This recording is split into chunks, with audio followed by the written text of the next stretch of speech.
Well, thank you. It's always a pleasure to be out anywhere, but particularly when you're talking about history. That is a passion of mine. Back in December, I came in one day at the office and no one was there, and I was trying to think, now what am I going to do today? And so I started picking up my notebooks that I keep all my photographs in order. And I said, well, I really need to go through and probably start categorizing these. And I put all the school pictures and churches and so on. And I realized as I was going through this, I have a lot of pictures that show Williamson County the way it was back before modern times.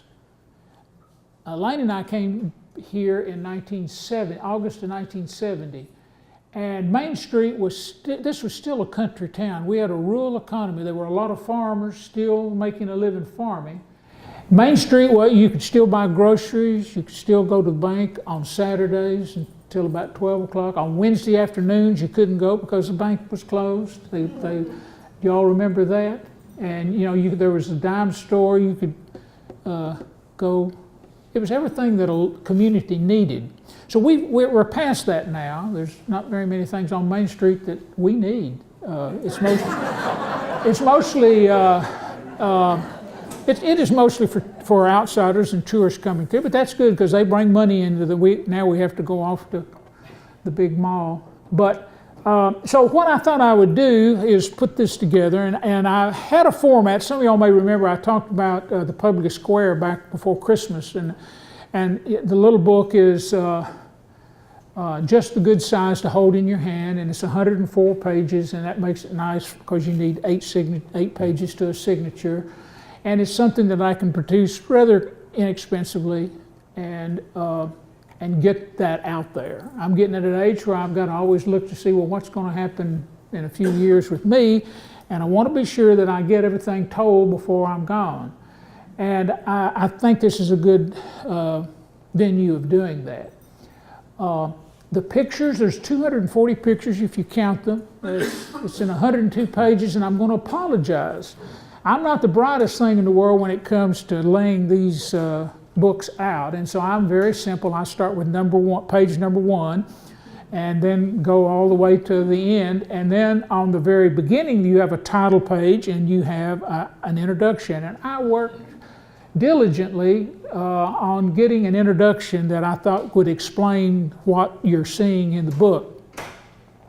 Well, Dudley King's my printer, and he came from Murfreesboro, and we had lunch, and in a hurry for him to get back, we took the thumb drive, and I went to the computer, and I just went to the file and drug the file to the thumb drive for him, gave it to him, and then he called 2 weeks later and said, well, the books are ready, I'm bringing them on. And I got to opening up the file, and I was going to start writing a newsletter for the Historical Society, and I realized the title page and the introduction were Roman numeral 1 and Roman numeral 2, and they're not in here. But it'll be okay. You wouldn't have known that probably if I hadn't started. Oh, this is the cover of the book, and I intentionally used this cover because I think this says a whole lot about what our county was like. It's hard for you, if you've just moved here, to realize how rural we really were. Now, the 2 girls in there are not children of the corn. They are Florence and Margaret Meacham, and they lived on Parker Branch Road right in the Bingham community, and they were neighbors of mine, and they were the most enjoyable people to listen to. They had the best memory, and they could tell you what happened on a certain day. They were that good, and I just dearly loved them. Their neighbor was Mr. Lem Parker, who lived next door, and about 1910, he got a camera, and he learned photography, and he was using glass plates, which they're really large plates, and they really produce a sharp picture. And Lem Parker moved to town, and he sold the house to Dr. Walter Powell. Some of you all may remember Dr. Powell here in Franklin for many years, and he gave these box of glass plates, negatives, to Pepper Bruce, who lived out at Fernvale. He was he was interested in photography, and so Dr. Powell said, well, this would be a good place. Well, when I was working on the Fairview book, or the First District book, Pepper would come every Wednesday and he'd say, you know, I've got something I'm going to bring you. Well, he didn't do it until it was way past, but one day I came in the office and sitting on my desk was a box of these glass negatives, and so I couldn't wait to scan them, and I'd started identifying who the people were, and I came across this picture and I was so excited because in Margaret and Florence's box of pictures, this was one of them. So I know that these people. And of course this is their young bull that they had raised, and their father was very proud of having a white face. That was better than some of the scrubs that some of the neighbors had. But anyway, so I call this Rural Scenes of Williamson County. We're going to go through these and I think you'll see why I said that. And I think I've covered rural Williamson County, and the only thing I realized the other day I left out, I don't have an outhouse in there. But the period, I didn't have a good picture of an old outhouse. And there's not many of them left in the county. There's one in Burwood that's over 100 years old. Yes, I know the one you're talking about, and I should have gone out there, Samantha, and taken it. But anyways, we're going to start off, and I hope I do better than I did the other night. I didn't realize at the time, but when the Historical Society, we started at 7 o'clock, and I was trying to give as much information I can, and I got to the last photograph and looked up, and it was like 9 o'clock. So I'm going to do better today because you all want to get home. Uh-oh. Now this was working for you all came. Uh-oh. Well, isn't that a shame? Do you have one? Huh? Can you just advance it on the computer? Okay. Well, I mean, I can do that. Okay. You won't do that. You can't. Get your chair and come over here and do it. I'll do it. No, I'll do it. I'll do it. No, that's okay. I'll do it. Just. Now, I think on this one you have to go return. Uh-oh. Okay. There it's there. Some of y'all know how what a great treasure we had in Virginia Bowman. She was our county historian, and she passed not too long ago. And I thought it was very fitting that if there was any person that needed to be recognized, and the book dedicated in her memory was Virginia Bowman. If you look at this picture, this was taken about 2 years ago, and look at this. If that's not an old woman's living room, I don't know what is. But she treasured everything that was in there. And I saw Holly Sunday at the dedication at the McGavick Cemetery, and she was there, and she said she and Jody are in the process of going through Mother's things and putting things in order. And I said, well, you know, that's the way the room should be. And this is another Lem Parker photograph. And I know several of these people in there. They're all there at Bingham, and they're taken at the Sawmill of Mr. Lem Parker. Now I want you to notice the girl holding the white banner that has VW on it, and that's not Volkswagen. I didn't know what it was represented. I thought it had something to do with the suffrage movement, and lo and behold, in 1918 there was a parade in Franklin.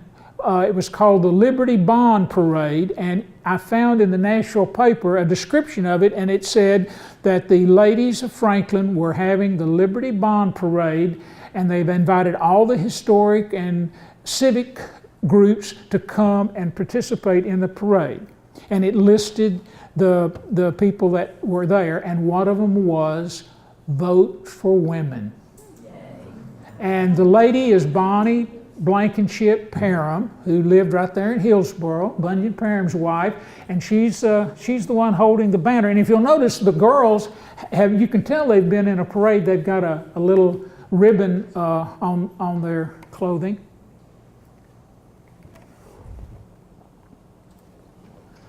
Okay, this I think says more about our rural scene. This is taken up on Crockett Road at the Holt Farm in the 1920s, and it's kind of almost a panoramic view, almost an aero view, but it's taken up on the hill looking down. Now the Holts were really one of the last plantations as such in Williamson County. The workers that worked this farm were descendants of the slaves that had worked the farm. and we're going to see some pictures that will go along with that. But isn't that a wonderful scene of what eastern Williamson County looked like? And these are some of the pictures. The house is still standing today. Jody Smith, I saw her Saturday, and they're starting work on restoring the house. It's probably about 1860 that you see the Greek revival. And then you'll see, that's the big house, and then you're going to see the houses that the workers, and at the time would have been the enslaved people that worked on that farm. And there is a great gulf there between the big house and the shanties. And here they are at work. And you can see a lot of these early pictures that we're going to be showing have to do with steam engines, because after the mule and the horse, the farmer graduated to the steam engine, and then finally the tractor. But you'll see not many farmers in this area used a sled or a slide. And you see this picture here on the left and the bottom. The mule there is pulling a sled. And then you see that's Henry Pollard on the mule, and Mr. Charles Witherspoon sitting in the doorway. And Mr. Witherspoon just recently died, and he was the last owner of Hoatland. And here they are. Isn't this a wonderful scene? Mr. Witherspoon Thelma Battle and I went out one day to visit him and interview him, and he got out his album that all I had was a phone at the time, was taking pictures, and they didn't turn out so well, so I invited him if he would come back to the post office and give me some time to scan them, and here's what we have. Charles was the only white boy on the farm, and of course his playmates were black and children of the workers. And this is Henry, and then of course you'll see some of his other caretakers. I love this picture because this is actually showing us that they were actually quarrying the rock to build the rock fences that enclose the farm, and also it looks like they're adding on to the spring house. Now this is on Crockett Road, which is right off Wilson Pike, so it's between Wilson Pike and Nolensville. But it was hard work.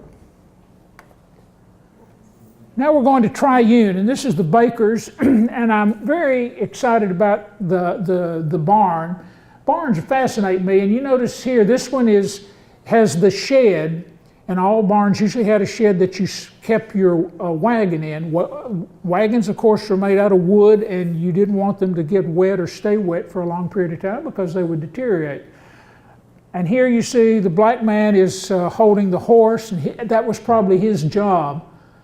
When they got an older man that couldn't work in the fields, he usually was put in charge of the farm animals, and in this case I bet he keeps that horse ready to put in harness so that the family can go at will.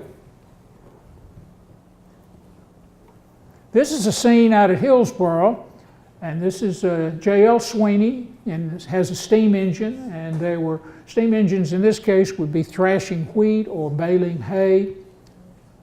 It was a very common sight, and it took a large crew. You can see this was several hands are working to keep that going, hauling water for the steam engine. The boys had to get the sacks ready to catch the grain, and it was a big event.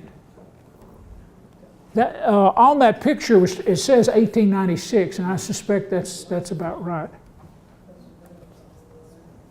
This is Mr. Newland, and when I first saw this picture, his daughter brought it in, and I said, well, this looks more like a tank than it does a tractor.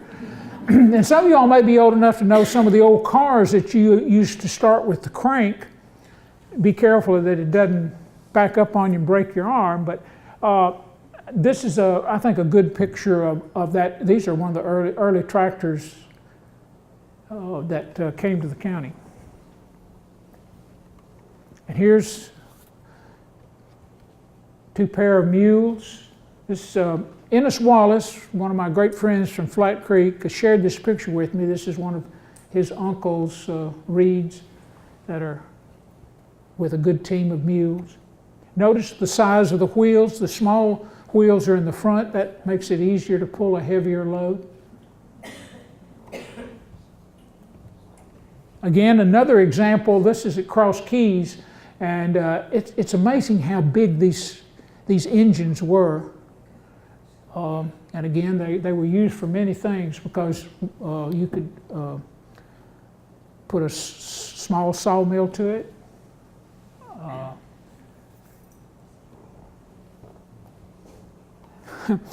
Jimmy Reynolds came to my office yesterday. This is his great-grandfather and grandfather and great-uncle. This is on Old Hillsboro Road, right in Bingham. Miss Nan Chapman's house is in the background, and it's still there. But what happened was Mr. Cary Reynolds' steam engine was too heavy for the little bridge there, right there at Charlie Gray's. And it collapsed. And so you see they're in the process of jacking up the engine to get it out.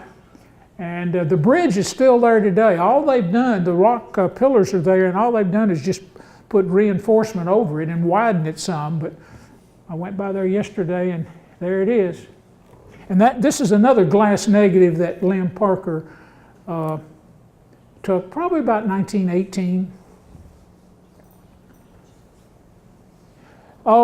If you're ever out in Crosskeys, now that's between Bethesda and Pulltout Hill, there at the old Hartley place, in the back of the house there is a magnificent architectural structure, and it's the chicken house.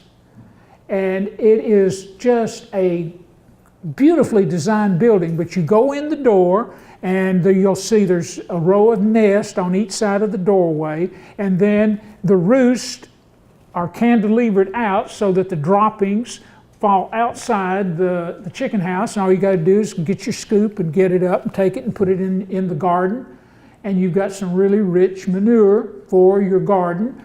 And they got it where it's varmint proof. You know, raccoons and weasels and owls and hawks are just nuisance when it comes to trying to raise chickens.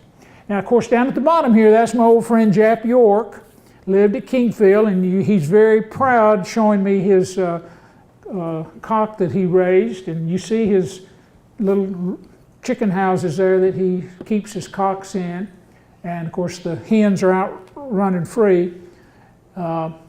Now, even though cockfighting's illegal, they haven't found that out at Kingfield.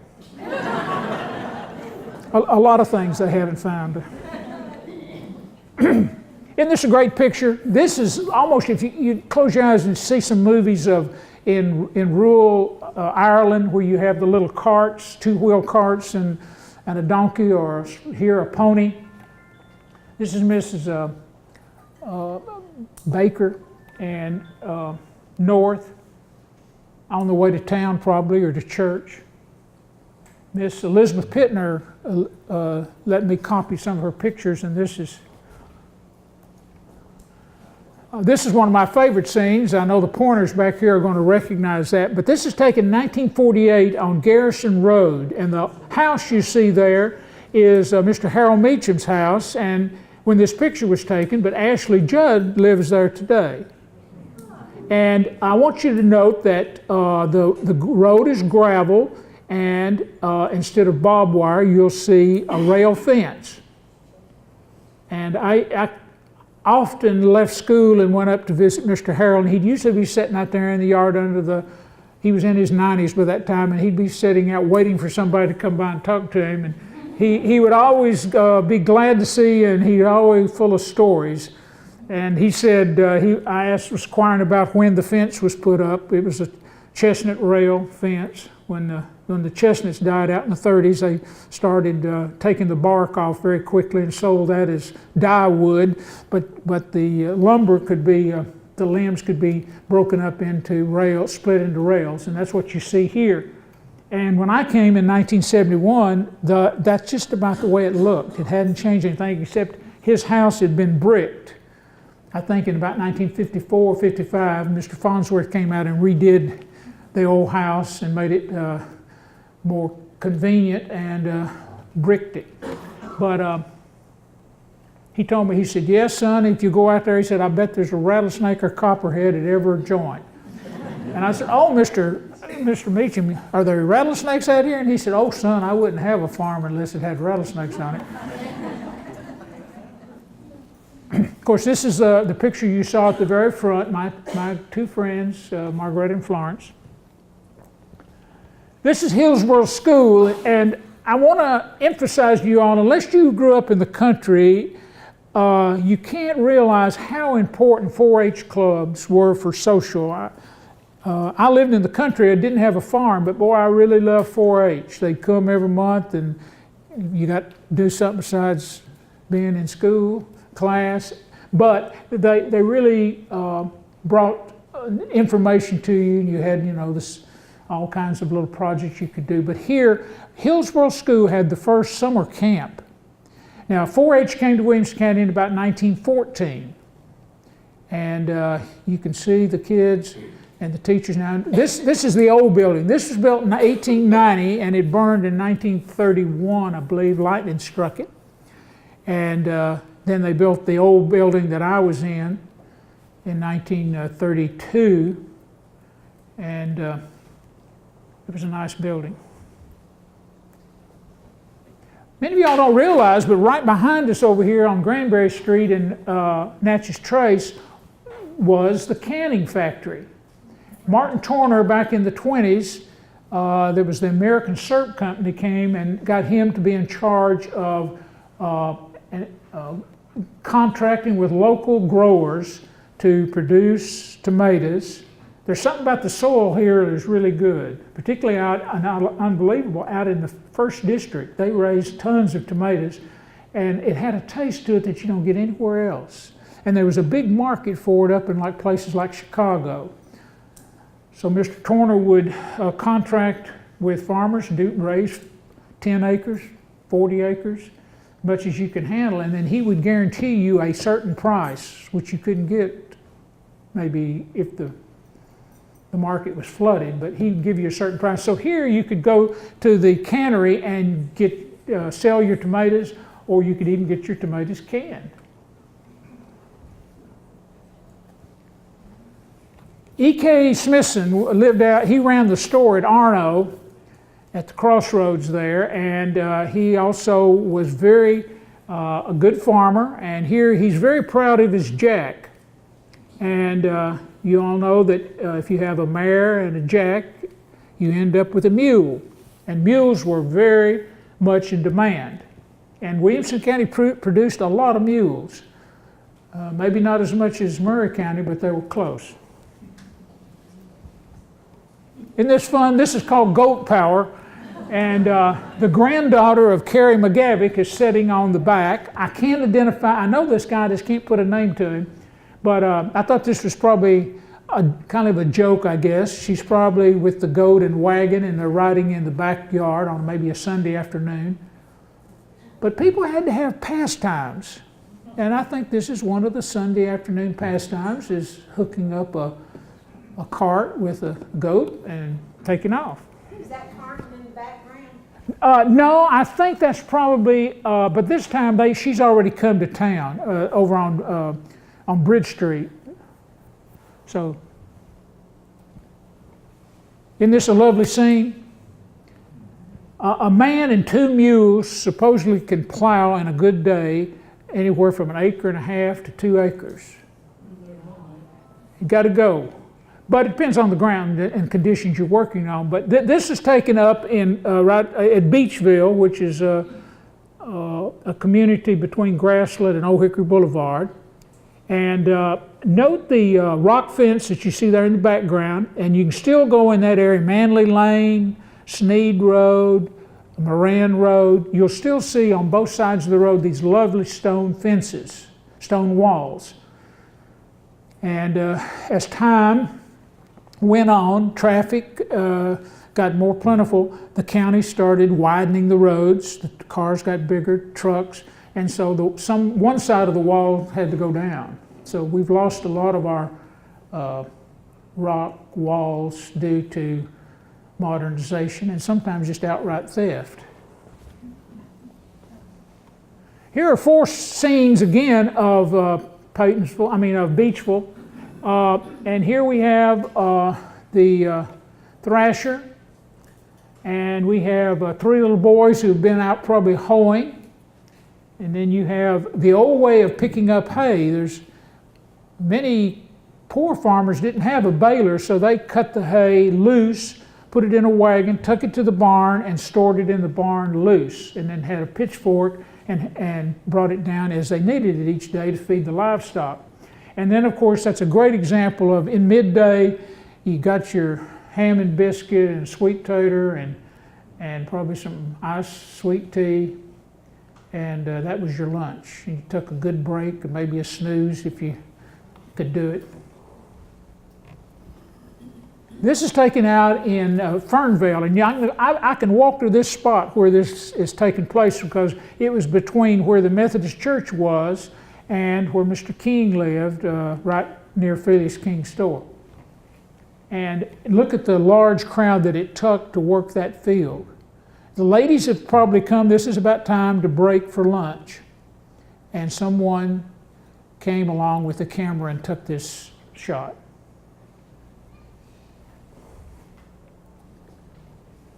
Watermelon. How many of y'all remember getting a watermelon and taking and putting it in spring and let it set overnight and get good and cold? Well, this was a big treat in Williamson County, and the first you see are the group of Waddells and probably the neighbors in that area have come, and they're having their picture made eating watermelon.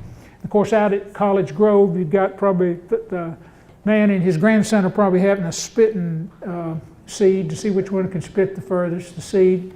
And then, of course, you got Dr. Hudson, who lived right on Natchez Street, and looked like he's guarding his watermelon.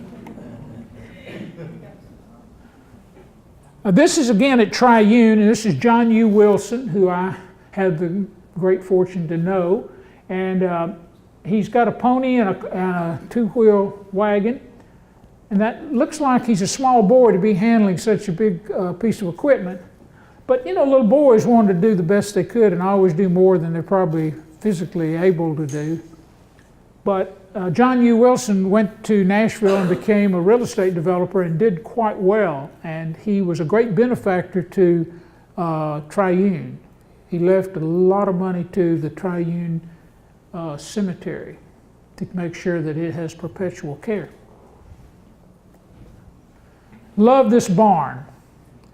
Miss Elizabeth Pittner told the story that Mr. Pitt Roberts' father was from Knoxville, and he had a brother that had a sawmill in Knoxville, and they sawed the material for this barn, put it on a train, and shipped it to West Harpeth Depot, and the Pittners took it off, and they built this beautiful barn.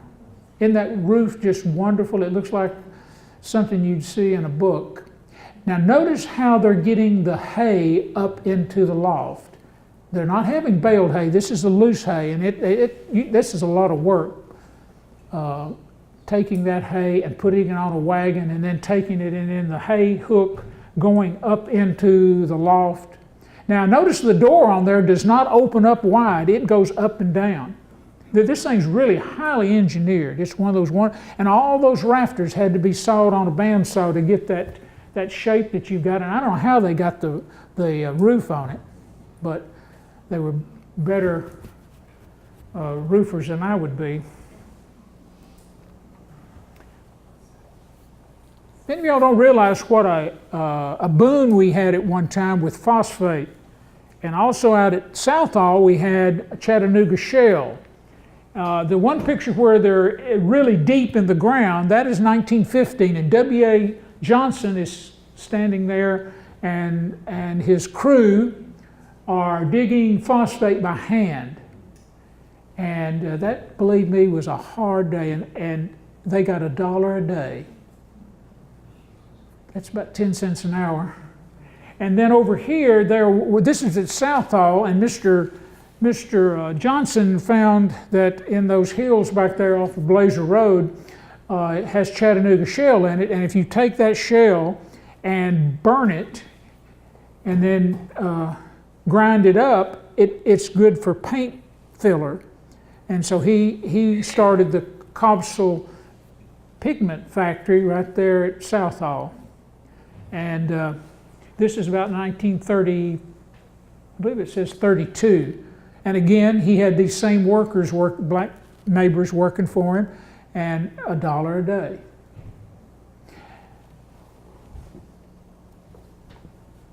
One of the best houses in the county, I think, is right past Concord Road going towards Brentwood on the right-hand side. Some of us know it as the old Omen place, but at this time, this was the Henry Zellner house. Mr. Zellner was the father-in-law of David Lipscomb. And this picture was taken right around his birthday in 1895. And it doesn't look the house has been changed a great deal in the 40s when Mr. Oman took it over and changed the front porch. But this is a beautiful house. But I'm emphasizing here, you see here again we have the two-wheel cart and the horse. Looks like he's ready to go. These are some really rural scenes. This is taken right there in Hillsboro at the crossroads. This is Joseph L. Sweeney was a grandfather to about half of Hillsboro. He was one of 13 children. I think he had 12. And this is his blacksmith shop, which was right where the Fernvale Road intersects with the old Hillsboro Road, right there in the village. And J.L. Sweeney had served in Baxter's unit, light artillery during the Civil War, as a lot of the people in the western part of the county. And you'll see it here at the bottom. This is, again, his blacksmith shop, and you may see the steeple of the Leapers Fork Church of Christ right over on the other side there. Now, this is a better shot of the church. But Mr. Sweeney was a pretty ingenious guy. And he came up with a design and got a patent in 1911 for a wagon that the sides would be up if you're hauling corn, or you could let it out and it would hold, of course, hay when you're bringing in hay from the field.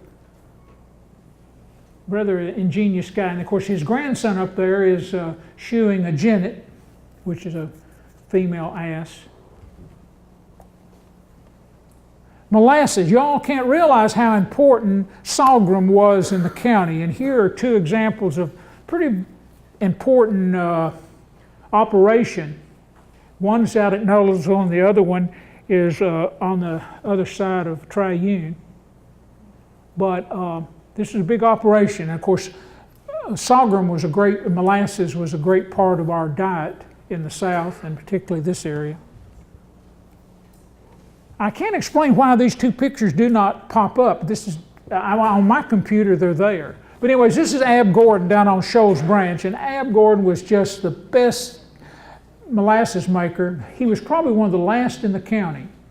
And you see he had his mule there and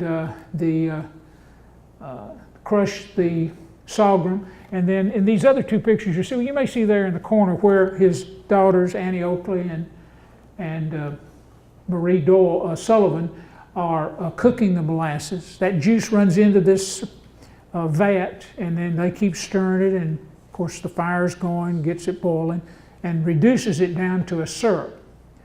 And it was really good. Nothing like hot biscuits and sorghum. Many kinds of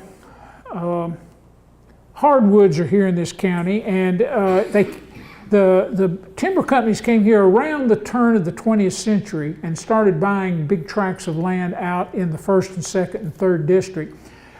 Here are two examples. The one at the top is, you'll see those are rather small logs. It didn't take long for them to get the big timber. And Mother Nature supplied us with some nice species of oak and hickory and maple and walnut. I think this is just a small little mill that's probably cutting things like fence posts, or if it's cedar, or lumber for making a fence. Down at the bottom of you see, and this is over in, again, Crosskeys, and they've got an engine there that would be snaking the logs up steep terrain and dragging them to the mill. The stave mills were very popular, particularly out there because we had great hickory and white oak, and they needed that to make barrels, the staves to make barrels, and then they were made handle mills where there were a lot of different size mattocks and post hole hammer handles. This is Mr. Jess Richardson. He was a federal agent out in the 1st District, and here's a great log that he has cut. Takes 2 teams of mules to pull it, and he also had a sawmill. He did a little bit of everything besides breaking up steels, but this is probably before they started really getting active. This may have been before Prohibition. Here's his crew again. You see he's got the wagon, mules, and then the engine there. And it can't imagine how many hands it took to get this in operation. But in the 1st District out there were plenty of hands. Families would be, we was talking about, Owen Sullivan had 22 kids. And Dan, one of his sons, had like 17. So they were very prolific. These are the Southall Brothers, and they started in 1902, started cutting timber at Boston, which is on the Duck River Ridge. Great stands of timber were up there. And you see, it was kind of like just a primitive affair, but you see the lumber they've got stacked up there ready at drying. No cover on it, they just put it out and let the air dry it. And here are the crews that did that, cutting the timber, and then the sawmill hands there. And mostly those guys that worked in Southall Lumber Mill there in Hillsboro, and it was right next to the railroad track, were from Kingfield, Bingham, and Hillsboro. And that was the only job they ever had from about 1902 on up until time for them to retire. They did get a little Social Security. This is a good example of how big an operation this was. They were the main sawmill in the county. They were cutting everything from Fernvale all the way down to Forest Home along that Backbone Ridge and of course out further. But this is at Hillsboro, the top there, Leaper's Fork. You can see their little office is very small. The men are standing on the car there that they're probably loading up. And then this one, it says Southall Brothers. That was in town, right at the end of Natchez Street and Carter's Creek Pike, which is right behind us here. That would have been Southall Brothers, and they were there on up until the 40s. I love this picture. This is Mr. Otto went out into the Craigfield community in the early part of the 20th century and set up this mill, and you can see he's got it staves stacked up. But some of the guys in the neighborhood and didn't like him, and so they were going at night and taking a file and driving it in the log, and then the next day when he went to saw, of course, ruined his saw, plus it didn't help the log either. But they caught the guy. I'm not going to tell you who it is. Mules. You cannot believe how attached the workmen can be to their animals, and particularly families were dependent on a good, healthy mule. And mules were really great animals. You got to treat them, though, kindly. I heard an old man say, if you mistreat a mule, he may wait 10 years before he catches that opportunity to kick you in the head. And that's true. What you see down are the Langfords, and they came from New Hope, but some of them moved into Hillsboro, and some of them came into Franklin. It was a great old family. And then, of course, That is Clint King up there. And a lot of the Kings, I don't know why they're always got one Gallus. But they don't, maybe they're too lazy to button up the other one. But anyways, he's got his 2 mules he's very proud of. Mr. Clint King lived right across from Hillsboro School, and he died just like a few months before I got there, so I didn't get to know him, but I knew his grandchildren. I had many of them. But I love that picture. Now this is in Waddell Hollow. There was Mr. Searcy Waddell and Mr. D. Garrett and Garrett, and they were brother-in-laws, and both of them had a steam engine. And if you go up into Waddell Hollow today, you'll still see Mr. Searcy Waddell's. It's sitting right there beside the road.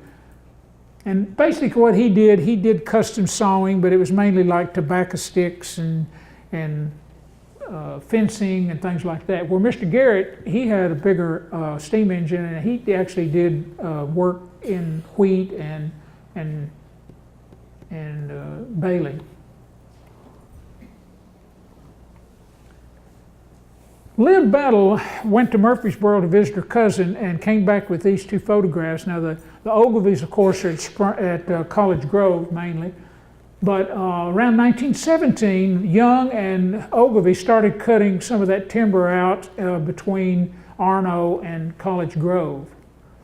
And this sawmill was around where Page High School is today. But just look and see the work that it takes to do all that it needs to get that from the tree to lumber.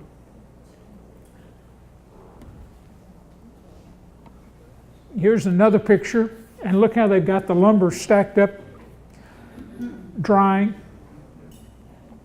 It didn't take long to cut all the good timber in the county, and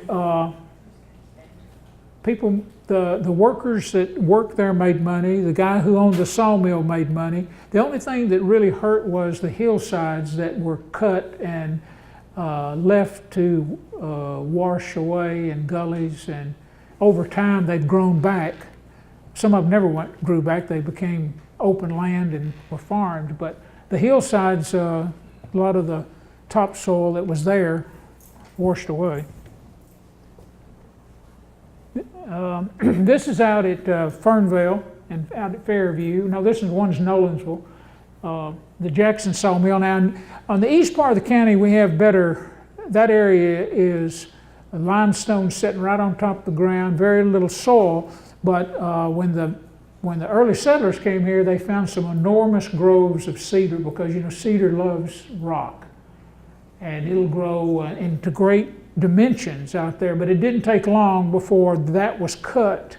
You can see here none of his logs are very large. There was in Laverne and also Murfreesboro a cedar bucket company, and they came and really did a number on the big trees here, because you got to have kind of straight grain. And then, of course, the pencil factories at Shelbyville came up in this area and started cutting to make pencils. That was a big to do, and they needed that redwood for the wood. Love these 2 pictures. This is the Howells from up at Kingfield, and of course the other guy is from around Craigfield. And you can see one's got a pretty good log, and the other guy has got probably either he's making rails or he's getting fence posts together. Not a very big load. Tobacco. It's hard to imagine how dear tobacco was to almost every farm. It grew a little tobacco because it was a good cash crop, and it was something for the boys to do, or girls even. Here you can see the Glen Dale and his family's out there. They hadn't topped the tobacco in this case. See the bloom's still there. And then Reed Jones is there and peeking out of some of his tall. And then this is Cain Mangrum, who is Ronnie Mangum's grandfather. And you see he's got his he's got his tobacco cut and in the barn. So the next step will be to take the leaves off the stalk and grate it, and put it in baskets, bring it to Franklin at one of the 3 or 4 barns, And that may be the difference between eating and not eating in the wintertime for some of these families. Miss Bowman, one day as I was leaving, she said, I want you to look at this. This is our family album. And she says, I know you like photographs, and I want you to look and see what kind of life we had. And so she let me bring the album home, and I scanned it. And these are some pictures that I just dearly love because it shows what farm life was really like. I think Lewis Ball was probably the family who worked with Gordon McDaniel on that farm, and you can see Virginia and her brother Buddy here with, I believe they're putting tobacco on the wagon, and you've got the thrasher over there, and there's Virginia and Buddy, and probably maybe Lewis in the background there, and of course you see another piece of equipment. And then here it is. Now I want you to look closely to the little girl up there. If you close your eyes, and you would think that was Jody or Collie. How much they look like their mother. And the equipment there is very nice.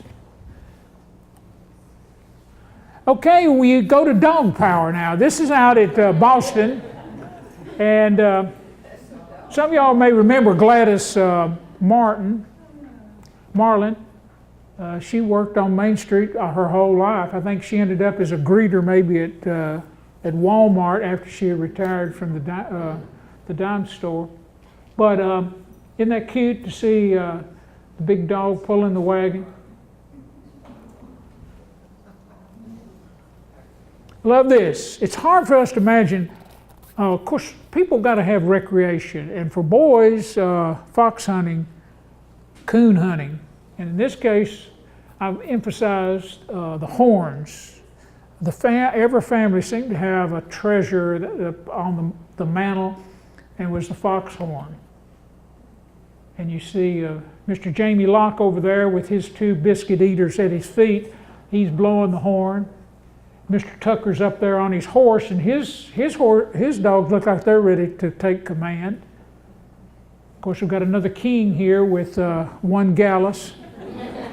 Just can't seem to get the other one down. But these horns stayed in the family for many generations.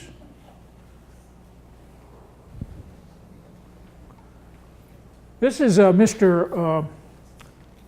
Oscar Green, who lived on Pinewood Road there, where Shoals Ranch runs into there. And he was a big fox hunter. And you can see up some of the guys there. I think Mr. Barnhill's in there. And anyways, Mr. Green told me one time, he said, a lot of people say that we fox hunters think more of our dogs than we do our kids. But they did make sure their dogs were well fed. And they'd go out at night and they'd let the dogs out, and their whole enjoyment was to hear the dogs bark. And they each knew the voice of their animal. And that was recreation. Probably wasn't good for the fox. Mr. Jim Green ran the store there, and he's feeding his dogs right off the porch. And Mr. Clarence Smith down here, he's very proud of his two dogs. And then the guys over there are holding their biscuit eaters and enjoying them. But I love these scenes. I think it gives you a nostalgia of what it was like to have a good dog and be proud of it. Now, coon hunting, that's another thing that was very popular, and it was also a source of income for a lot of the boys, because you could take the coon and skin it and dry the hide and take it to Mr. Martin Torner, and he'd give you some money for it. He'd buy you shoes for school or clothes.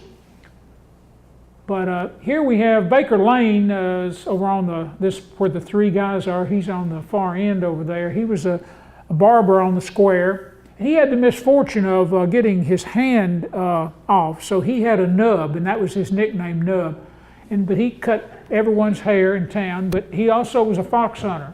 And then this group over here you see are pretty good coon hunters. They got more than the other group.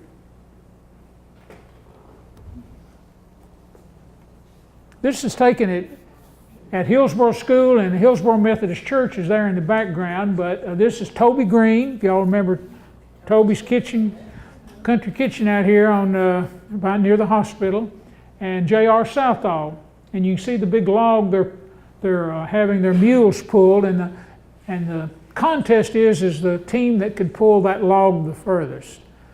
I went to Hillsboro in 1971, and then in 72, I went from teaching history to the library, and the old study hall had bare floors, and they thought, oh, well, we needed to dress it up, so they had a mule pulling to raise money to put down carpet. And so we had a carpeted library. And the money was raised from something like this. So this happens to be in 1950, I guess it is.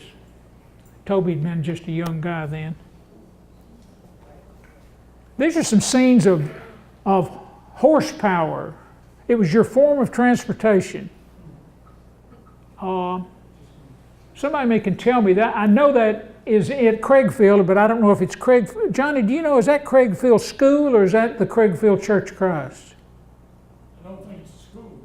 It looks like the Church of Christ. Well, I know it was right there on Pinewood Road. Both of them were right in that area. But anyways, Jim Hughes has got a load of on his wagon. It's hard for us to imagine. Of course, you've raised puppies and you fall in love, but you've got a little calf or you've got a lamb, particularly the mother has died or the mother won't let it nurse, so you take it to the house and you bottle feed it. You're bound to be attached to it. And here we have two cases, I think. Miss Tidwell's got two of her lambs that she had bottle fed. And then we've got, of course, pigs and chickens.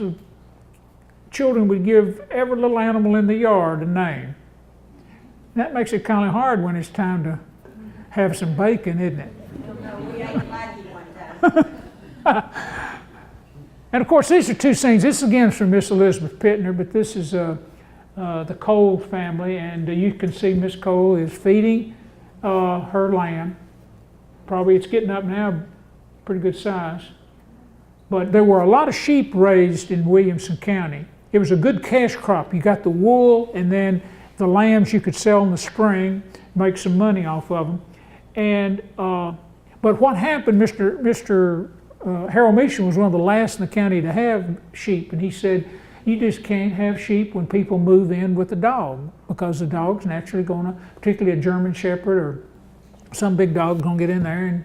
And of course, we've got coyotes now that make it difficult. So if you're going to have sheep, you've got to have a really good fence. Or Mr. Harold brought his at night and put him, he had a building that he kept his sheep up at night. And then he had a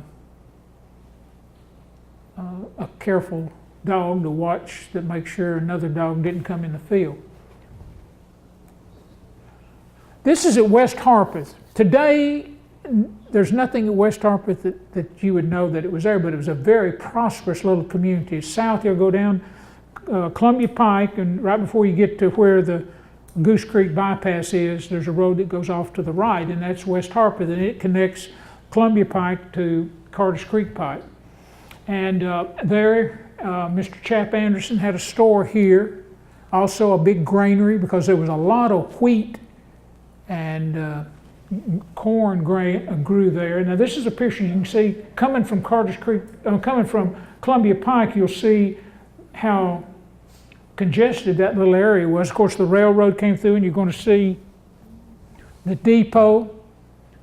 This is the depot where the barn material would have come to, and this is the school, a little one-room school. And that building, I saw it last Friday. It's now at Thompson Station at the Homestead Manor. It was moved when that school, I think that West Harpeth, I think, closed in '48. And they moved the building down to Thompson Station School when it was on the east side of Columbia Pike. And then when they closed that school, Dr. Darby bought that building and brought it to his house. And it's still there today. But here you see the Kreitz car is crossing the road there at the depot. Here we are at Leaper's Fork, and you can see the steam engine Now this is the Middle Tennessee Railroad that started from down here by the old city cemetery, there at the end of 3rd Avenue, there where the boot plant used to be. That was the depot for the Middle Tennessee Railroad. And then it you can just close your eyes and come across North Margin, then it crossed 5th Avenue and went right through where McDonald's is, and then it went on down and went up 11th Avenue over to Carter's Creek Pike, west end there, went down around and came out along the creek there across from the hospital and went on out Carter's Creek Pike till it got to Southall, and then it turned and went to Hillsboro along the river there.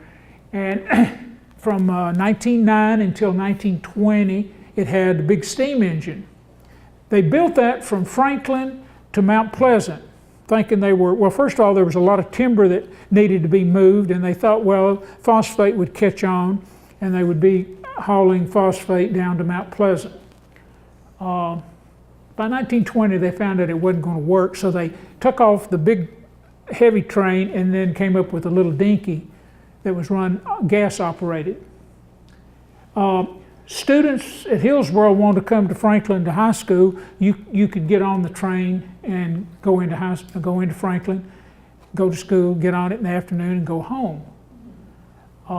It ran all the way down to Mount Pleasant. And Mr. Joe Gooch, who lived right there in the village, his first job was working on that railroad, and he told me that they went all the way down through Bethel and Water Valley. And he said he got down there and said, about every other day, this guy would come out and stop the train, and he had this milk can. So he'd put it on there and take it and bring it into Franklin and at their freight office and drop it off. Said he kept doing that, and he said, he noticed, I think I didn't have any cows. So one day he opened up the lid, and of course it was moonshine. Notice up here in the corner, if you're going on the old hills, what is now, they call it Leapers Creek Road, after you pass Hillsboro, Garrison, Boston, and you get up to Mobley's Cut, and that's the Duck River Ridge. So all the water on this side of Duck River, on that ridge, comes into the Harpeth, and on the other side it goes to the Duck. Well, the train needed, that was too steep a grade, so they decided they'd lower the mountain or lower the hill. And that's when they brought in a big steam shovel, and they did lower the hill. And you can see there where there's a bridge that if you were on Leapers Creek and wanted to go to Burwood, you'd go through Johnson Hollow, and that was the way to get there. And the guy that operated the steam engine was named Mobley, so that's where it gets the term Mobley's Cut. And that's a good shot of the train leaving the Hillsboro depot. And then this is a picture of what you're seeing there, the track. They had a way that the cars could be left off, and then the Southall Brothers would load the lumber or load the logs and ship them that way. And across the tracks there, they had a shuttle mill.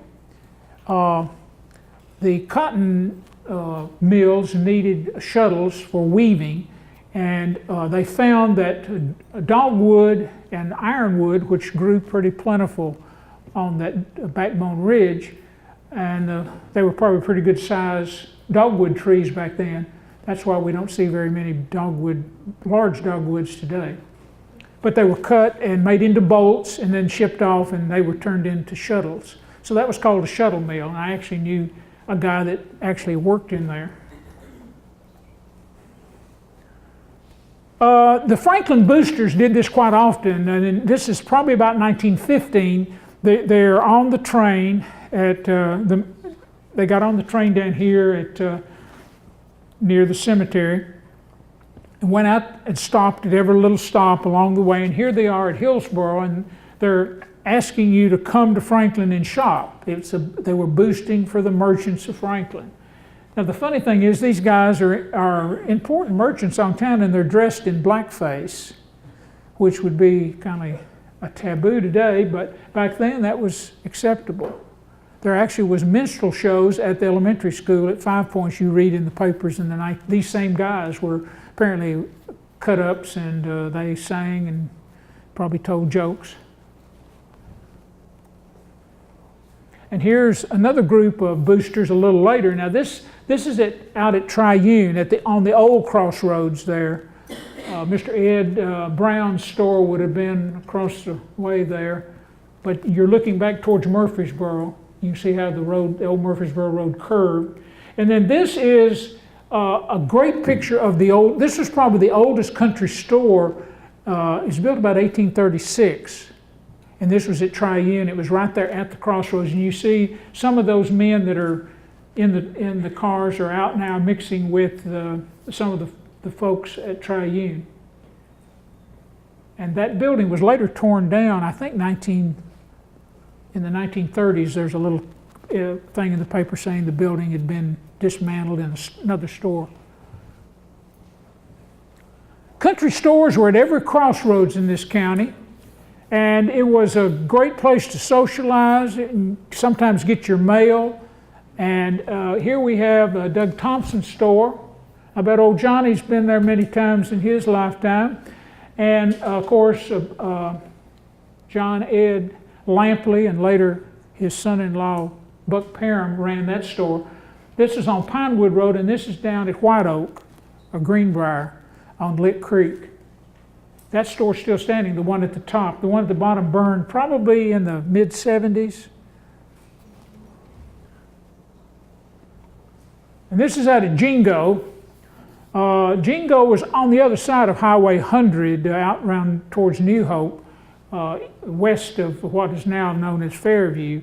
And it was in this store. And the story is that there had been another post office there, Christiana, and they needed another post office. So the group of men met one day to decide what are we going to call ourselves. And they argued and argued and argued. So they said, one old man said, he'd had enough. He said, well, by Jingo, I don't care what you call it. So he went on and they said, well, let's just call it Jingo. Well, Jingo stayed Jingo until they, of course, built Highway 100 in the late 20s. And they realized the population and everything is coming to the east. So they moved, closed Jingo and built a new post office and named it Fairview for the little school that was there on Highway 100. This is on the Wilson Pike. And S.P. Redford was also a school teacher, but he ran the store here. But I want to bring your attention to the wagon over there that is the stagecoach, and it's the Wilson Pike Nashville Stagecoach. I knew there was one at College Grove. The Ogilvies had one, but they went Nolensville Road, but went through Triune and then Nolensville and on into Flat Rock and into Nashville. But this apparently is going Wilson Pike to Brentwood and then on up probably Nashville Pike. Great. This is again at Hillsboro, and this was the old, the two-story building was built in 1914, and it was the Oddfellows Lodge. They met upstairs, and Mr. Frank Gray, who started Gray Drug in Franklin, was out there first. He also served as postmaster, pharmacist, grocer. I think he even sold some furniture. Then later he came to town and decided he'd rather be a pharmacist full time. And then the Southall Brothers bought this building and they hired people to run it for them. And in the 1930s they hired a guy, Mr. Red Lehue from Wilson County. He came out and he had twins. Calvin and Barbara were born upstairs. And today, of course, we know, everyone knows Calvin Lehue, but he got his start right there in Hillsboro or Leapers Fork, right there in the middle of town. Later, in about 1954, a wind came through and it blew the building, it racked the building, and so he was afraid it was going to totally fall in. So he had the top story taken off. So what you see today is they've just lowered the roof. They did away with the apartments that were upstairs. So if you go to right in the heart of Hillsboro, it's an antique store today. This is, again, this building is still standing. That's the old Parham store. And Mr. Parham and his wife and Laura and Laura's grandsons back here, I noticed, Silas Jones, and then Bunyan, the youngest boy. But this house, the Vic Hood and his wife family live there today. Notice the bar there where you could tie your horse up. And then, of course, the road's right there beside, a dirt road. I suspect this picture was taken by Lem Parker, too. This is about the time he was shooting the photographs. Now, this I know is Lem Parker. And this is now in the village. You're looking north, and you can see the bank there on the left, and you can see the two-story building, which was the Oddfellows Hall. And then to the right is Leapers Fork Church, and that's what it looked like before 1930 when the town burned. The church was saved though, but the steeple, the roof kept catching on fire. The house across the street was burning, and the heat was so intense that it caught the wood shingles on fire, so that they had to lower the tower, the bell tower. But notice this village had a sidewalk. Mr. Sweeney had subdivided his place, and he made sure that everyone could get out of the mud, and he had yellow rock lining it, and he had gravel in there that you would keep from getting your feet muddy. Yes, Leapers Fork had a bank, and about 1911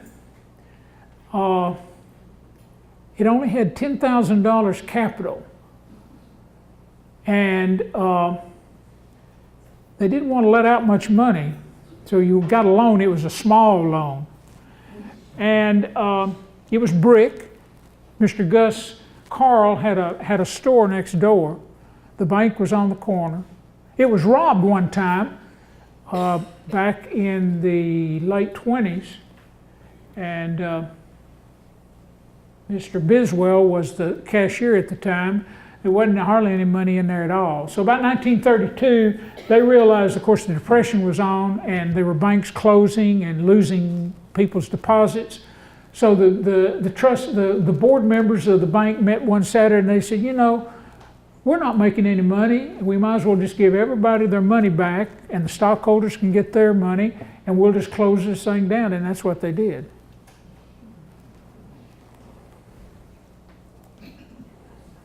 This is Hallguy Church, better known as West Harpeth Cumberland Presbyterian Church, and it was right on Old Hillsboro Road where Parker Branch runs into that road. It would have been on the east side. It goes back to the 1850s, and this is a congregation. Pretty good size. They must have had a meal there to get all those people there. But the sad day, I was going to we were still living in town then, and I was going to Hillsboro and went down Old Hillsboro Road every morning, and the building had caught fire, and it was sad, but there's nothing there today that lets you know that the church was there. Now this is a very nice church. Again, this was at West Harpeth, right off Columbia Pike. And this is the Reverend Henry North, who was one of the leading Methodist preachers in the area. And during the Civil War, he was one of the few preachers who stayed and tried to hold things together. But he had a beautiful church. He gave the property for this. This is a brick church. And the school is over. You see the school there on the other side, the little school we saw a few minutes ago. Well, there was a great tornado that came through in 1920, and the teacher realized there was going to be trouble. And they said, let's get these kids out of this wooden building. And so she got them all up, and they ran over to the church, and the door was locked. So they got scared and ran back to the building. Well, the little schoolhouse is still standing today, but the brick building was totally demolished.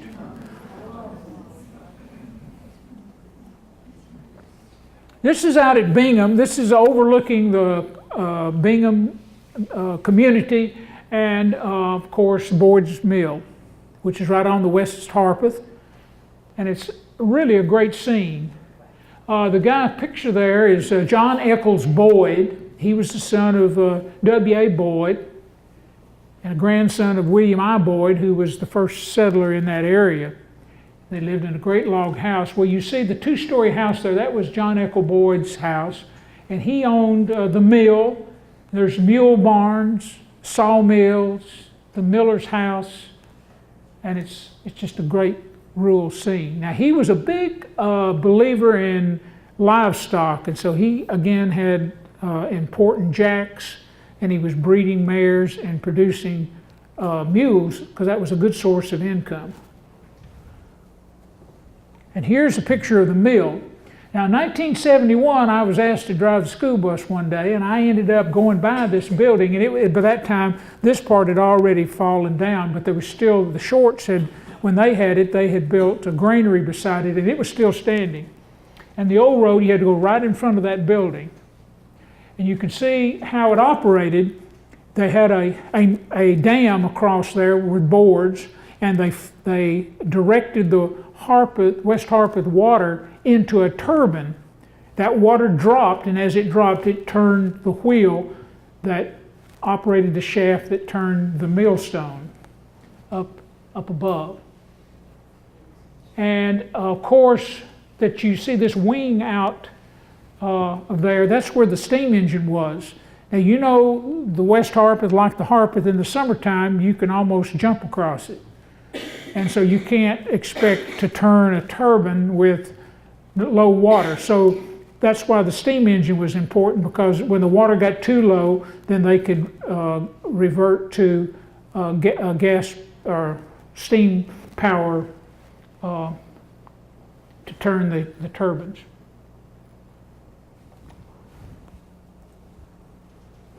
The old bridge. W.A. Boyd was built what we know Boyd Mill Pike. It was known as the South Harpeth Turnpike, and Mr. John B. McEwen in Franklin lived over here on Fair Street, but he also had bought Smith Springs. He built a big hotel out there, and he called it Fernvale Springs. He needed a good way to get from Franklin to Fernvale, so he convinced all the farmers along the pike to become members of the company. And so they allowed the road to be built. Today, some of it pretty much parallels 96 today, except when you got there where West Haven is today, it turned to the right and went to Bingham, across the West Harpeth. W.A. Boyd built this bridge, and it was there until 1929, I think. And the county replaced it with a metal bridge, which was there until 1992, I think. And it collapsed when a county rock truck and a lady, not knowing what she was doing, followed the truck across the bridge, and it was too much weight and the bridge collapsed. No one was hurt, but their pride. This is down in Union, this is the Union Bridge down at Ash Grove. And this was the last covered bridge on the Harpeth. And the big flood of 1948 pushed the bridge off of its foundation. It was a beautiful bridge. And it was called Union Bridge because Davidson County and Williamson County had cooperatively worked together and shared the expense of building this bridge, because it was so important to the commerce of people living in Williamson County wanting to go to Nashville and people in Nashville wanting to come this way. So that was a beautiful bridge, and unfortunately it washed away. This is up above Franklin. This is at McGavick's Ford. This is the old iron bridge, and nicknamed Old Squeaky because it made a rumble every time you went over it. Today, Riverside and Forest Crossing Golf Course and subdivisions on the other side of the river. But look at what beautiful stonework that is. This is a Glasses Bridge, which is out on Charlotte Road, and when 96 was built, the Gentrys didn't want, or Miss Chanel didn't want the road going through her farm anymore, so they actually closed the road there on Short Lane. And then what you see is Lampkin's Bridge, which is out here east of town off 96. And that was replaced with an iron bridge.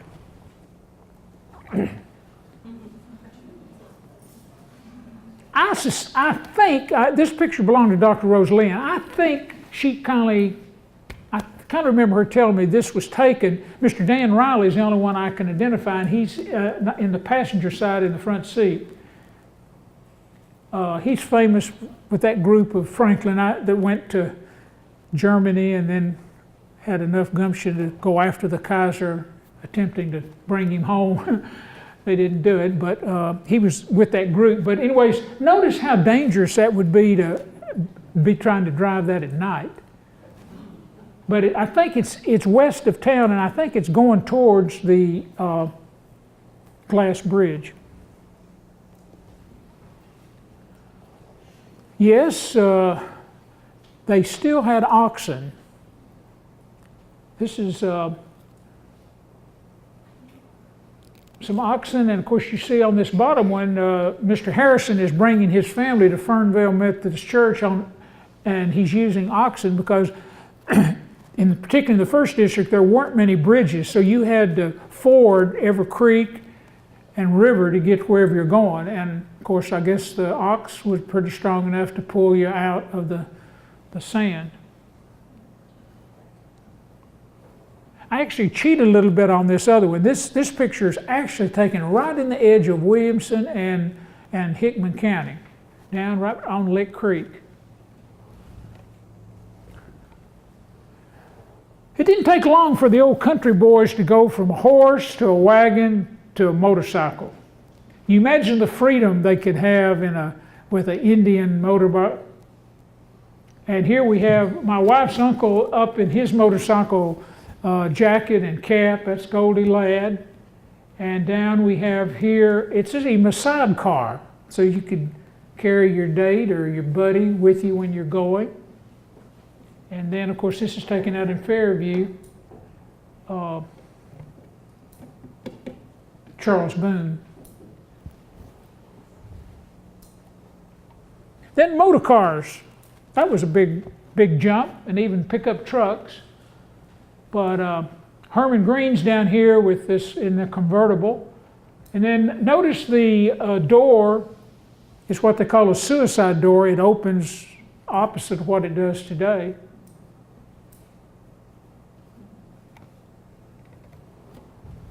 Now, the roads were really terrible in the county, you can imagine, and it really took, people started buying more cars and they demanded better roads.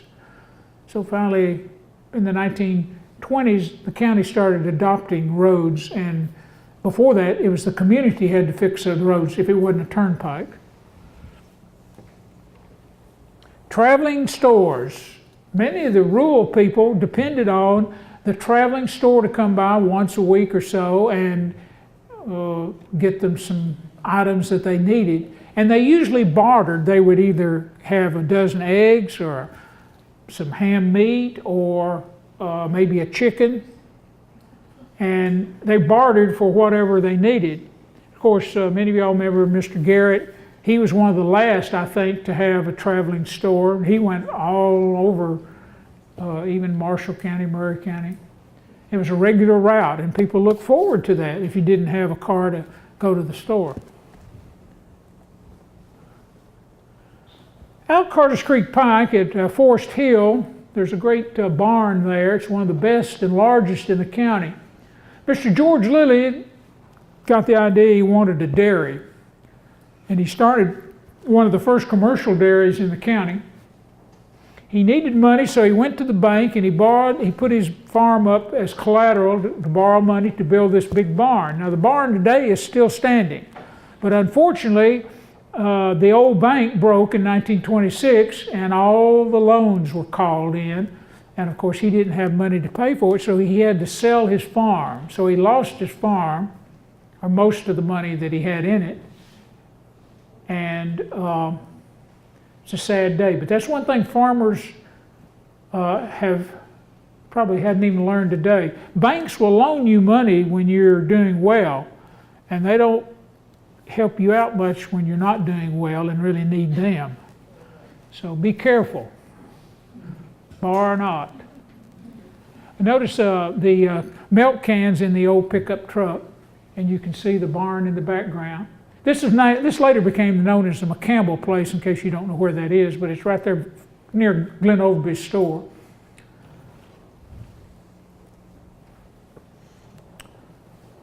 In 1949, there were 23 African American schools in the county, and these are some examples.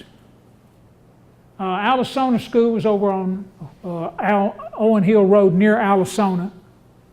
Yes, they had school in this building. Then Beachville, and it hadn't been long. Beachville hadn't been down too many years, has it, Carolyn? No, it's maybe the last 15 years or so. And then, of course, Fitzgerald was over on Coleman Road, set up on the side of the hill there. And the Huntsville School was out off Murfreesboro Road on Trinity Road. And notice those schools, some of them didn't have running water for sure. They had to bring the water from the spring or the well. There's no playgrounds there. And there's just board and batten, no insulation, and usually an old stovepipe sticking out of the roof and a wood stove, and the boys had to cut the wood and bring it in. Later they got coal, and it was either real hot or real cold. In 1949, you see there were 49 schools for white children. And these are some examples. Bending Chestnut is still standing today out at Bending Chestnut and Garrison Road. And of course the Catonsville School, it's no longer standing. New Hope is no longer standing. And Garrison is no longer standing. But again, they were a little bit better schools. Even the sad thing is when you realize that in many cases when the school books were worn out and the furniture was worn out of the white school, they would take that material and take it to the colored school or the black school, and they had to make do. This is Hillsboro School. This is the one that was built about 1932, and you see the little truck there. John, are you old enough to remember that? Well, it looked much like that when I went there, but Well, by the time you went there, but it would gone by. This would have gone probably by your house. Anyways, what they did was Mr. Organ C. Hillsboro High School needed more kids, and the people in the 1st and 2nd district didn't have a high school. So the idea is to have a form of transportation to get them to Hillsboro. So Mr. Organ C. was the principal, and he convinced Mr. Red Lehue and Otto Green to take an old truck and a flatbed truck and build a room on it and put some benches in there. And so they would go out to Fairview and pick up the kids, and as they came in back to Hillsboro, they would pick up the children. And I think they charged $0.10 a day. I don't go back that far. I know you don't go back that far. This is about 1939. You probably remember Blue Ribbon Day, though. This was a very important day in the county. The county health department did a great job of inoculating children and teaching them to brush their teeth and to take a bath at least once a week. And there were these check-off things they had to do. And at the end of the year, when you had completed those, then you got to come to Franklin and be in the parade. You get your blue ribbon, you get to go to the theater, you got an ice cream cone, and that was the day. Now, the people in the 1st district many times didn't get to come because it is a long ways and there wasn't a good road to get from here to Fairview. So they decided to have their Blue Ribbon Day at the Triangle School, which was the largest elementary school out there at the time. And you can see these are the nurses that worked at in the county center, and of course they're having a big day. It was But see, people are even coming to school in a mule and wagon. That area was behind the times. Some of them had big families and there wasn't just any money.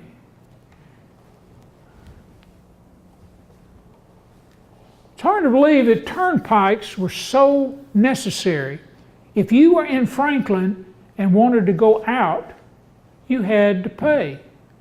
If you lived out in the country and wanted to come to town, you had to pay. The turnpikes were usually operated with toll gates about every 5 miles. Now, they used the courthouse center, and you couldn't put up a toll gate until a mile outside of town. And if you go out Boyd Mill Pike, right in front of John Schwartz's house, you'll see a stone on the side of the bank there, and it's got 1M, 1 mile from the courthouse. Go out a little bit further, about where the highway department used to be, where the soccer fields are, there was a toll gate house there. And there was only one toll gate on Boyd Mill Pike. But on like the Franklin Road, you didn't get the first toll gate till about where Legends Golf Course is. And then there was another one at Concord Road. Well, the county, there were a lot of talk, if you read the newspaper, a lot of people, they didn't like this idea of having to pay every time they come to town. So Governor Austin Peay, who was probably one of the best governors we had in the 20th century, he decided we need to do something about the highways. So they envisioned this great road that started in Chicago and went through Nashville and Franklin, Columbia, and on down to Mobile. And it's called the Jackson Highway through here. And that was started in the mid-20s. And the state made a deal with the county. If you buy the turnpikes, we will build the roads. So the county started buying up the turnpikes. Well, that was okay, except the guy that owned most of the turnpikes was Tom Johnson, and he didn't want to sell. So he owned the Nashville Turnpike, Nashville Franklin Road. He owned the Columbia, or the Franklin Spring Hill. He owned the Nolensville Turnpike, and he didn't want to give them up. So anyways, they had to go to court and say, okay, we're going to set this aside, but we've got to start building this highway. So this was in 1925, the county had purchased the turnpikes, and they lifted the poles at each turnpike, at the toll gate, and so opened up. Then they started building what we know as Franklin Road, and it wasn't completed until 1929. And so all these little toll gate houses became houses for people to live in. And the one right there you see that at Hillsboro, that's another sad day. I passed it every morning going to school, and one day I passed it, had school, about 3:30 I got out, was coming home, and it was gone. A couple had gone to Mr. Joe Gooch and said, I'll give you $100 for that old building, and he took it. And they went immediately and tore it down. So we lost a landmark. Up there you see in the corner, that's at Concord Road. It's hard to imagine today that Franklin Road looked like that, but that's what it was. And of course, this is over at Nolensville, and then of course the one at Triune.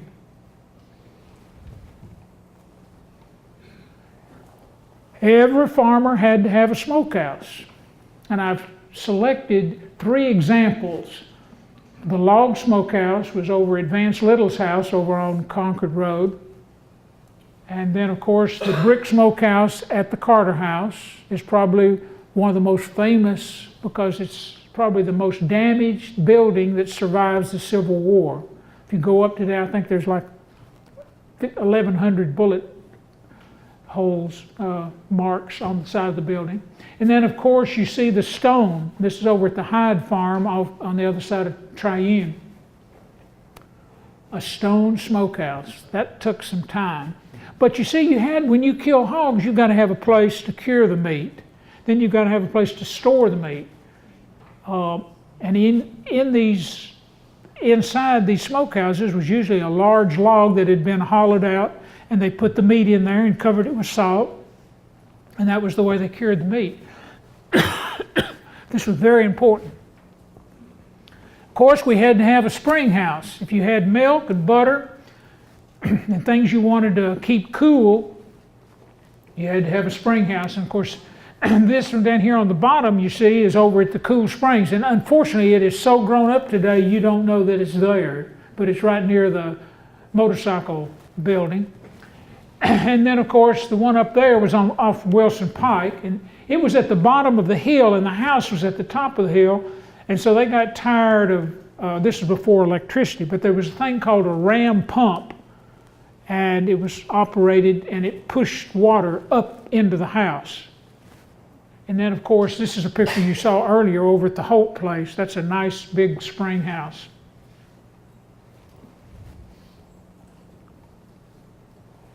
Here are some more.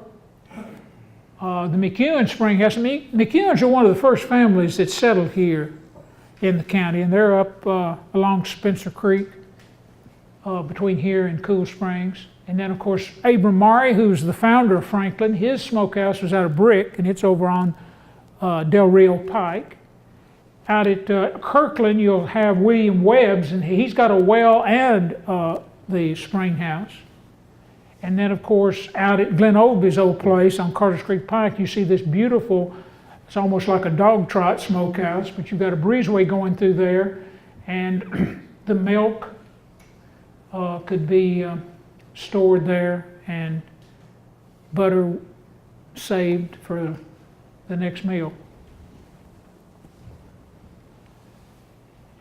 It's hard to us believe, but in the late 19th century, there was a great movement in Williamson County and all of Middle Tennessee called the Holiness Movement. And it started here in Franklin.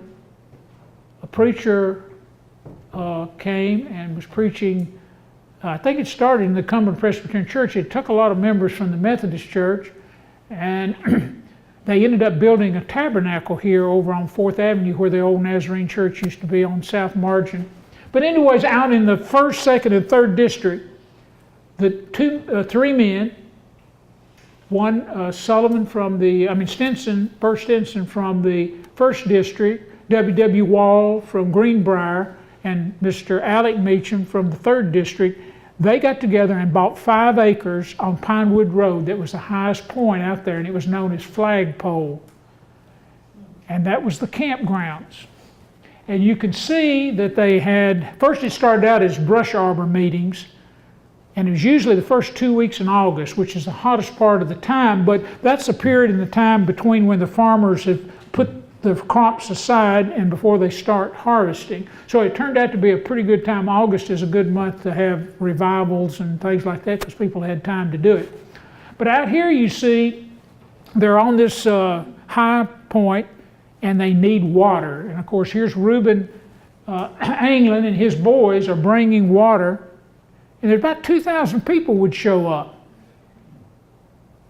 1920, I think, was the last big meeting that they had. And you see Mr. Alec Meacham and his wife and daughter brought their own tent. And they would come and you'd stay a week or a few days, and there was preaching and singing and all this going on all the time. People coming with food, large crowds. Interesting time. People still out in that area talk about Flagpole and the Holiness Movement. It later, that movement evolved into the Nazarene Church, and it changed a lot of churches because of that. Out in the 1st District at Fernvale on South Harpeth River, Mr. John B. McEwen, one of the brightest men in the 19th century in Williamson County, went out and took the mineral waters that were there at the springs and built a hotel around them. And there was 114 rooms out there. You see it was on both sides of Old Harding Road. It had a post office, it had a store, it had a telephone and telegraph service, it had a dance floor, and they had dances every night. musicians from Franklin and Nashville would come and stay and play whatever was called for. And then they also had cabins, and here you see, this is Mayfield Spring. They had white sulfur, all different kinds of mineral waters. And of course, in that period in time, people wanted to get away from home, and that was a great place to go and drink the waters and socialize. A lot of marriages were probably, we do know, where the young couples met there and then later married. A lot of people from Nashville came to get away from the dirty city of Nashville and come out to the clean waters that were there on the, Mr. McEwen bragged about having trout, smallmouth bass in the river so you could swim. And they had there's a big hole there that people could swim in. They had tennis, badminton. It was just a great thing. In 1900, John McEwen's two granddaughters went out to get it started. This was in May, and they were going to start cleaning up the place, getting it ready for the guest. And one of the log buildings was kind of musty smelling, so they set a fire in the fireplace. The birds had built a nest in there, and it had caused the roof to catch on fire. And from that fire, this whole complex caught on fire and burned. McEwen was such an entrepreneur, he already had a sawmill set up out there. He was cutting some of that timber too. So he advertised in the county paper, all the carpenters that want to work, come to Fernvale because we're going to build this back. And on the 4th of July, now this happened the 1st of May, and in the 4th of July, he had a big, he invited everybody in the 1st District to come, and he had he'd killed hogs, they barbecued, everybody came, and he had completed that in that length of time. It's hard to believe you couldn't get a building permit today in that length of time. It also burned again in 1910, and by that time, Mr. Bruce, who owned it, decided he wasn't going to build it back. So all we have today are the springs are still there. With the amendment to the Constitution that the Volstead Act, they called it, it did away with making moonshine, making alcohol, beer, and what it did, it opened up a whole new industry for these people out in the country who knew how to make whiskey. They had been handed down through generations, and they needed the money, and there was a great demand for it. And here we have some cases of, this is Mr. Sam Locke, who was a deputy sheriff. He was kind of a legend today. They celebrate him because he was an officer who was killed in service. And here he is. Jess Richardson's also there. He's, I think, holding the gun. But they're breaking up a still down on North Lick Creek. Johnny probably knows exactly the place, Mr. John Southern's old place. It's on your property, yeah. Well, anyways, Mr. Locke got too good. He was breaking up too many stills. Now, the system in the county was you had to have a source that could make sure you got your sugar that you needed, because that was kind of scarce. Well, Mr. John Truitt and his family had a store and a stables. They had plenty of cars and trucks, and they made deals with the men out in the countryside. You make the whiskey, get it to us, and we'll take it to Nashville or Chicago or wherever the demand is. Well, Mr. Locke was getting too good, and he was getting into their pocket. Supposedly, Mr. Truitt made a statement one day. He said, "I'll give $200 if somebody will kill that guy." And two black men took him up on it. They followed him one night. He'd gotten out of the picture show. Mr. Locke did, and went around the square and went down. He was going what would have been the Hillsboro Road, but not the way it goes today. Well, they followed him, and then they got ahead of him. And he lived right there at the foot of Sneed Hill. Sneed Road goes one way and his farm's on the other side. And one of them got out, moved the car on up a little bit, and then hid behind the rock wall. The innocent Mr. Locke pulls up to the gate. He gets out of his car to open the gate, and as he does, he's shot and killed. The man, they jump in their car, and instead of coming back to Franklin, they go on up and cut through and go to Brentwood and come into Franklin on the Nashville Pike. Of course, they get here, they want their money. They go to Mr. Truitt, he pays them, and then they kind of melt away into the town. Really back over here behind where Hill's store is. That was Scruggs' Bottom. And it didn't take long for the officials to realize who did it. They caught the two men. They said, yeah, we did it, but Mr. Truitt paid us to do it. So anyways, the Truitts were arrested. They had a separate trial. Two black men were found guilty and sent to prison. And Mr. Truitt and his family, 2 sons, they were tried, but they had enough money and they got off.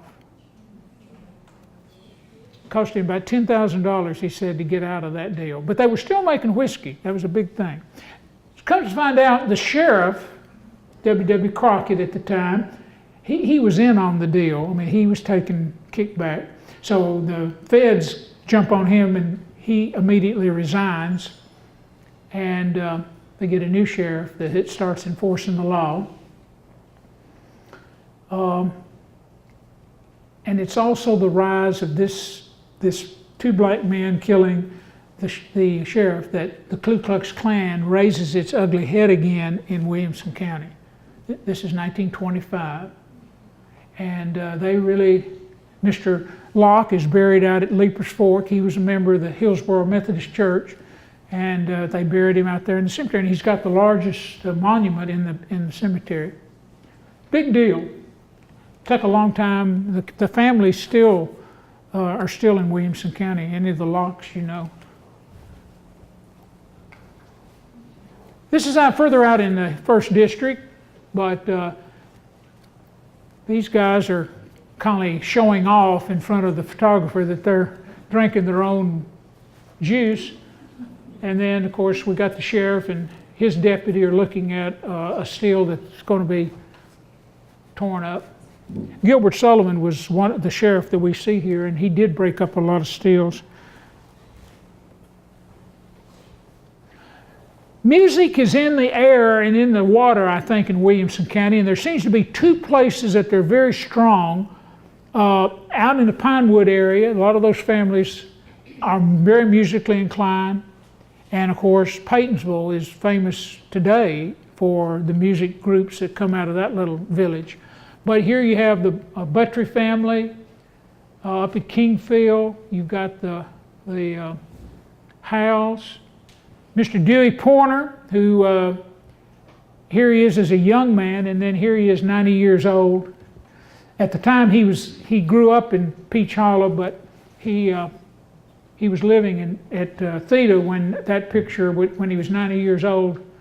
He was a great guy and could play the banjo very well. And of course, that's another ancestor of my wife's playing the piano. Banjo, excuse me. Here are some guys now. Ike Campley played on the Grand Ole Opry. He lived out on the other side in the 2nd District, which had been off Pinewood Road. Henry Davis was Boston. Benjamin Pewitt, well, he actually lived at Grassland, I think, about when this was made. Edgar Fox, he's a teacher at Mossy Springs School when this is done. He'd come and play for the kids.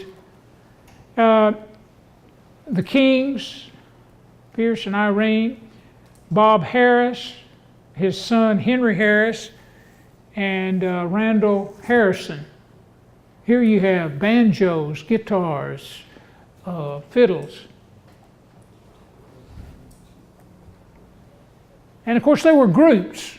Robert Pewitt, he played on the Grand Ole Opry. He lived right on Pinewood Road. Robert Howe and his band, they played. And of course, the Pinewood Ramblers have just recently, I mean the last few years, some of the members have died and they've become unable to play anymore. But that was a very popular group. They played usually on Saturday night, and people would come from everywhere. The last days they were very popular at Hillsboro in the lawn chair theater, and they'd be hundreds of people coming and filling up that whole village to listen to them play. And of course, they had opportunities to dance out in front. But this was really a continuing tradition of entertaining people through music. And sometimes it's very simple. Group would come, maybe somebody with a fiddle and a guitar, and they'd move the furniture back in the room and have a dance or sit around and listen to people sing. Now here's some really big timers. Blythe Poteet, and of course Rachel Veach. She played on the Grand Ole Opry for many, many years. She was with Roy Acuff for many years. And of course, Sam and Kurt McGee are very popular out at the Grand Ole Opry. They were one of the last of the old. They were one of the first on there, and one of the last. They played until they died. This is one of my favorites. Again, this is Lem Parker, and this is his mother and his wife, and she's, I think, expecting, and his brother standing there. The guy holding the rifle was very important. If you want to see that rifle today, you go down to the county archives, and that rifle was made by William J. Kirby out at Fernvale. And there's a great story. Mr. Harold Meacham, that was his grandfather. And Mr. Harold told me the story that he said they had a rifle, his mother had the rifle, but when she died, the older brother got it, and he lived in Chattanooga, and so he took it away. And Harold he tried to get Lem Parker to sell him his rifle, and he wouldn't do it. Said he was reading the Review-Appeal one Thursday, and there it was. Lem Parker was selling out and coming to Franklin, and one of the listed items was a hog rifle. Oh, he said, I couldn't sleep. He said, I tossed and turned all night long because I knew I was going to get Grandpa's rifle.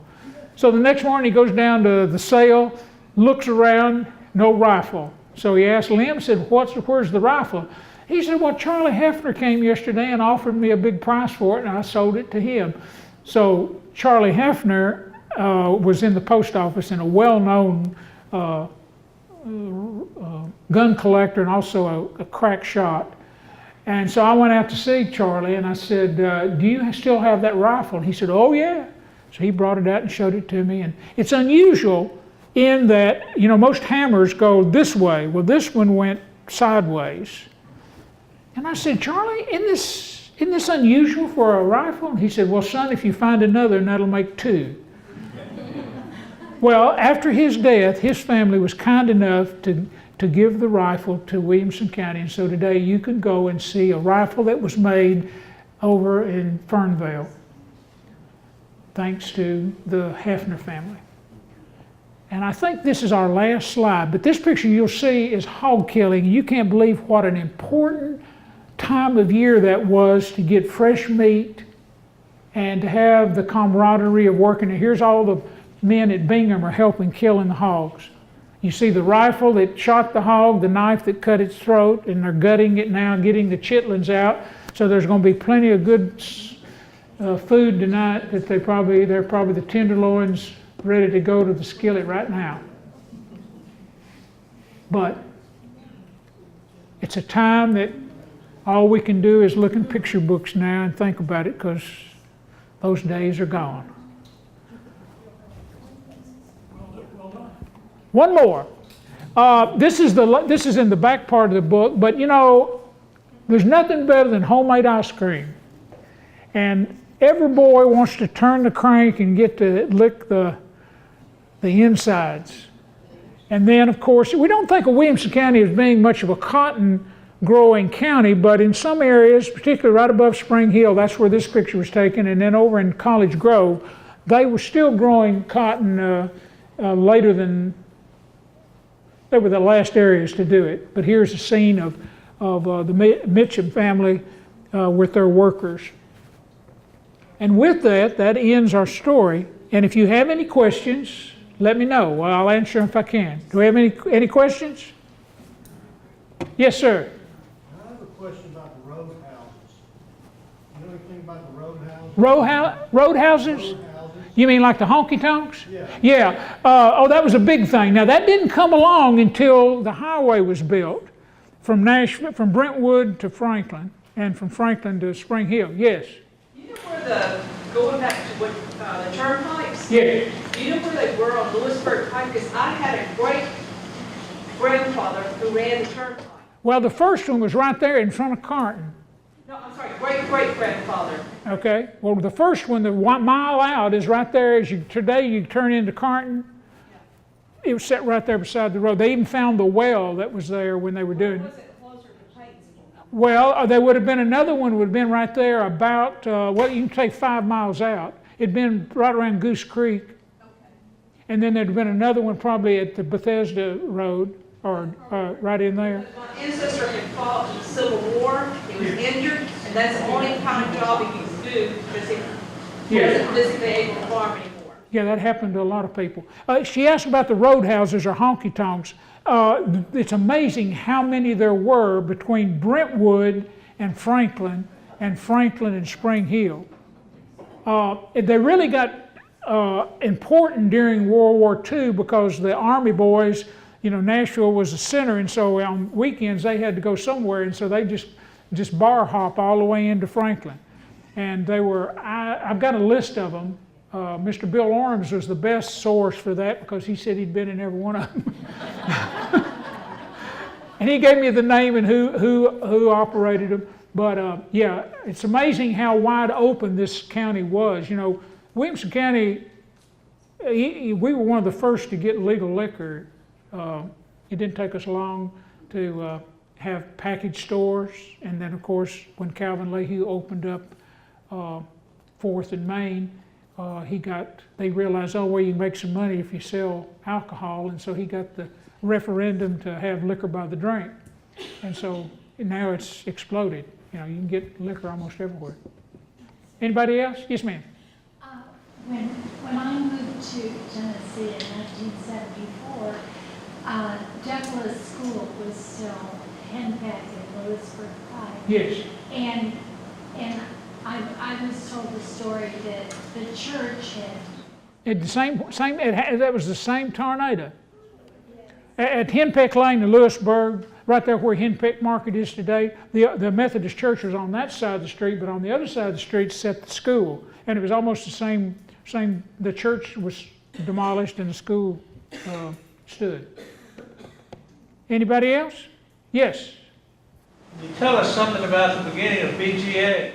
BGA, yes. You know, they originally were across the street over about where the old cotton gin used to be, which is on Claiborne Street and Columbia. 1889, I think is when it started. And then it burned in 1902, and then the kids went to Everbright, which is back up here on the hill, and while they were building the school, it was, well, next door over here. And then that school burned again, I think in 1910, and then they built back the building that they tore down a few years ago. But it is an old academy.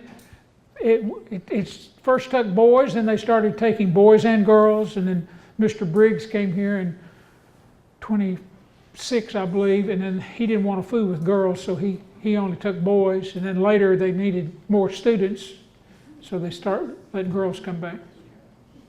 But it's an old academy.